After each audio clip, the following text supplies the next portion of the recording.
Teman-teman, kita ketemu lagi dan mudah-mudahan kita semua dalam keadaan sehat walafiat.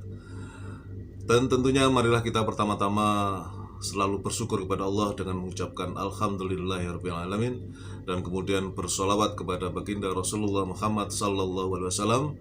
Allahumma sholli ala sayyidina Muhammad wa ala ali sayyidina Muhammad. Teman-teman sekalian, melanjutkan sesi bincang-bincang saya dengan Ustadz Haji Muhammad Ridho Hizam pada konten seri 4 sahabat Rasulullah, dan kita sudah selama berturut-turut membicarakan, bercerita tentang kehebatan sahabat Abu Bakar As-Siddiq dan kemudian sahabat Umar bin Khattab radhiyallahu anhum. Kemudian hari ini kita mengangkat kisah tentang sahabat Utsman bin Affan, yang tentunya barangkali ada yang nggak tahu kalau ternyata beliau ini ya, selain orang yang soleh jelas karena sahabat Rasulullah, beliau juga adalah seorang miliarder. Bisa dibilang kalau sekarang nih konglomerat lah gitu ya, karena memang kaya raya. Lebih detailnya mari kita dengarkan bincang-bincang saya dengan Ustadz Haji Muhammad Ridho Hizam.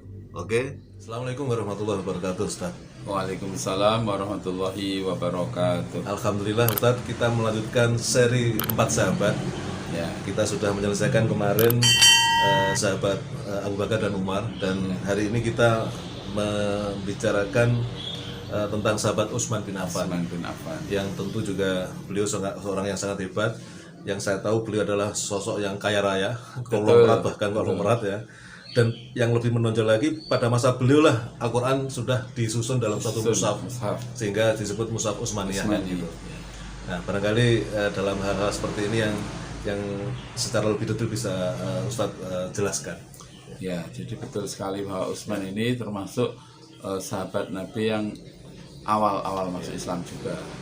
Jadi waktu itu diceritakan dia itu diberitahu oleh bibinya tentang kenabian Muhammad.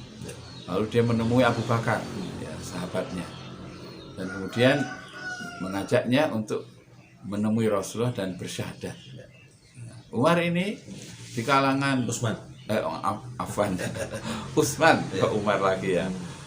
Utsman ini di kalangan masyarakat Arab waktu itu ya, orang-orang Quraisy itu dikenal orang yang baik hati, yang kalau berbicara sangat santun dan orang-orang senang mendengarnya. Beliau juga adalah tokoh yang sekaligus juga tajir ya, seorang yang kaya raya dan dermawan ya, seperti juga Abu Bakar ya. Sehingga ketika Utsman ini ya masuk Islam, wah, Rasulullah itu senang ya. Dan kemudian rupanya Rasulullah ini kan mempunyai putri namanya Ruqayyah dan Ummu Kulsum, yang dinikahkan dengan putranya Abu Lahab. Tapi belum sempat bergaul, lalu kan Rasulullah mengumpulkan dari keluarganya, termasuk datang Abu Lahab ya, yang mengatakan, celaka engkau Muhammad ya, apakah hanya untuk ini engkau mengumpulkan kami ya, tabban laka ya Muhammad ali hadza jama'tana. Lalu turun surah Al-Lahab, tabat yada abil habi wa tab. Nah, ketika turun surah Al-Lahab itu, celakalah Abu Lahab, dan kedua tangannya pasti celaka. Celakalah kedua tangan Abu Lahab, dan dia pasti akan celaka. Tidak berguna hartanya dan apa yang disusahkan, yaitu anak-anaknya.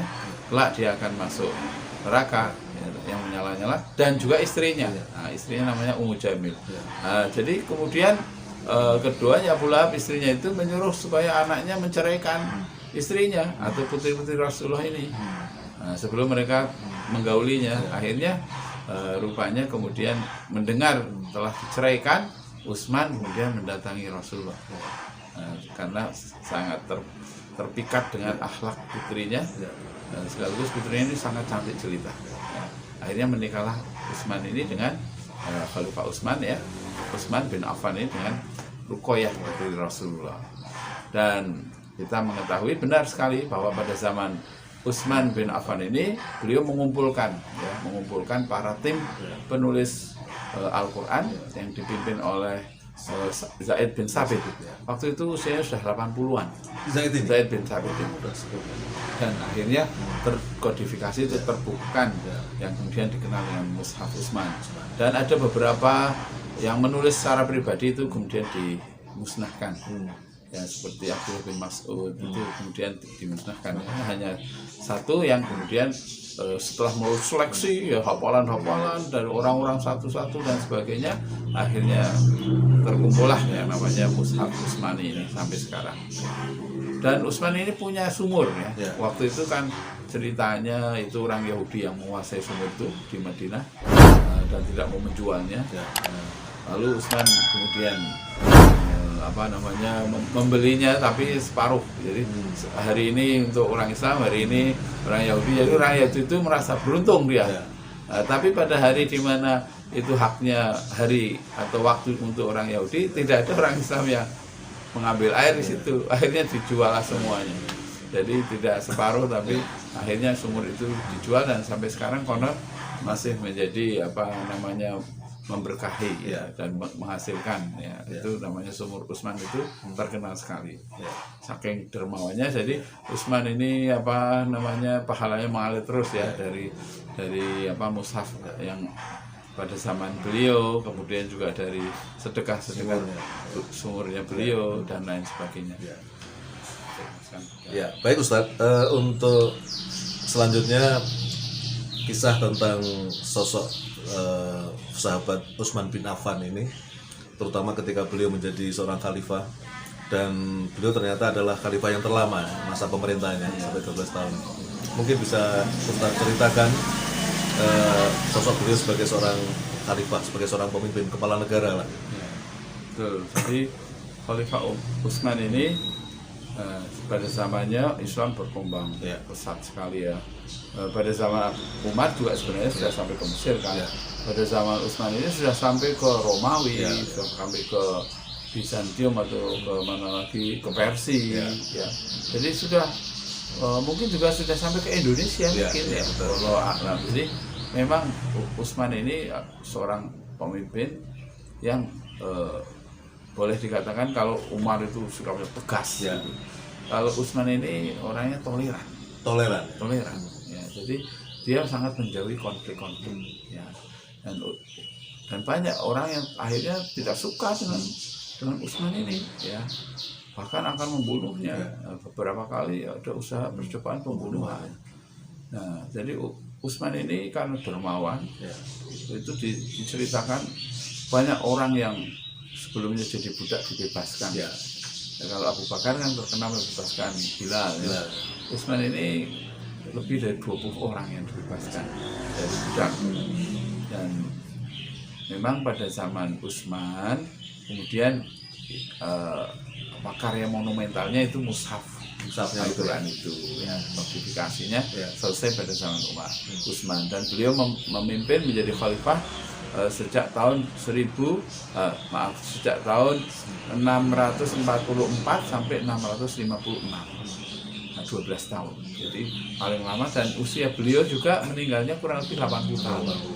Jadi kalau Abu Bakar kan usianya mirip dengan Rasulullah, kurang lebih 63 menurut perhitungan Hijriah.